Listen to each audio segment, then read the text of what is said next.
Hello! Another foreclose, another day na naman tayo mga kapitbahay sa mga naghahanap ng townhouse, house and lot dito sa Las Piñas. Meron po akong ipapakita sa inyong foreclosed property ng BDO dito sa Ecotrend Villas in Las Piñas City. Ang kagandahan dito sa location ng property na ito ay napakalapit lang sa airport. Around 25 minutes na sa airport ka na, Molobey siya, 30 minutes na sa Makati or Metro Manila ka na. At isa sa maganda dito dahil malapit sa lahat, no? So ang community po ng Ecotrend Villas, ganito po yung itsura. Ayan, so maliit lang po na community ito. At panalo kayo dito dahil mura lang po ang foreclosed property natin dito sa Ecotrend, no? Ito po ay foreclosed property ng BDO, 3-story townhouse with a lot area of 57 square meter and the floor area of 123, no? 3-story po ito, attic po yung sa pinaka taas. At isang kwarto sa taas. Dito sa baba parang studio type siya. Kung gusto nyo namang gawing apartment, paupahan, or kung gusto nyo pong gawing barracks, pwede rin ito, no? Ang presyo po ng bahay na ito ay 3,712,000 pesos. Wow! Panalo kayo dito dahil napakaganda ng location ito, okay? Pasukin agad natin. So meron na po itong gate and fence at saka meron tayong carport dito. Kasya dito ang isang sasakyan, no? Ayan, di ba? 3,712,000 pesos lang po ito. Tingnan nyo po yung itsura ng property. Maayos pa.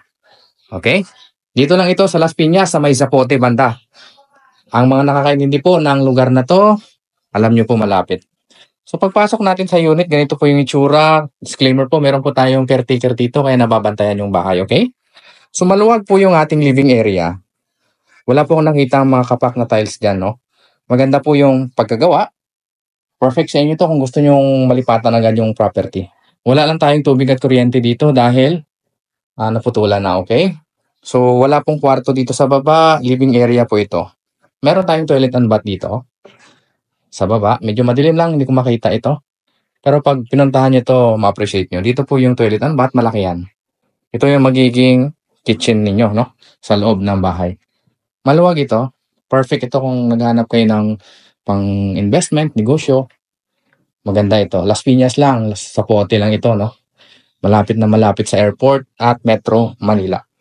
Akitin natin ang second floor. Dito po yung daan. Lalabas tayo ulit sa gate. Ayan. At merong sariling gate papunta dito sa second floor.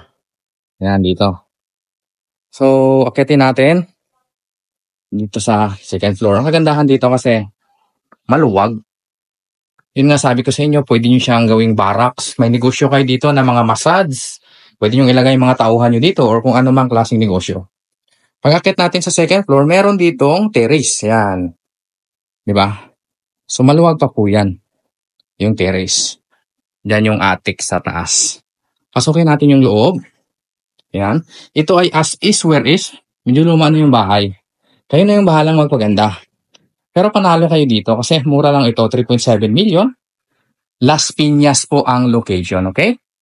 Second floor, ganito po, maluwag po ito. Pwede nyo siyang gawing kwarto o kung ano man yung plano ninyong gawin dito. Studio type po itong unit dito sa second floor. Ganun din sa first floor, no? Dito yung magiging toilet and bath naman sa second floor. Maluwag naman. Ayan. Diba? Ito yung service area, malaki naman. Pwede nyo gawing kusina or laundry area. Medyo palitan lang yung bubong doon. Okay? So, balik tayo dito sa loob. Yan.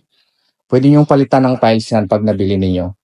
Ipakita ko lang sa inyo ang issue sa bahay na to. Yan, medyo luma na. So, baklasin nyo lang yung kisame na yan. Palitan nyo na lang ng bago, no? Akitin naman natin ang attic. Third floor, no? Ang hagdanan, maayos pa. Maayos pa itong bahay na ito. Swerte kayo pag binili nyo to dahil malapit lang sa Metro Manila Airport. Dito sa attic, meron kayong space dito. Pwede nyo gawing family area. Diba? Attic style.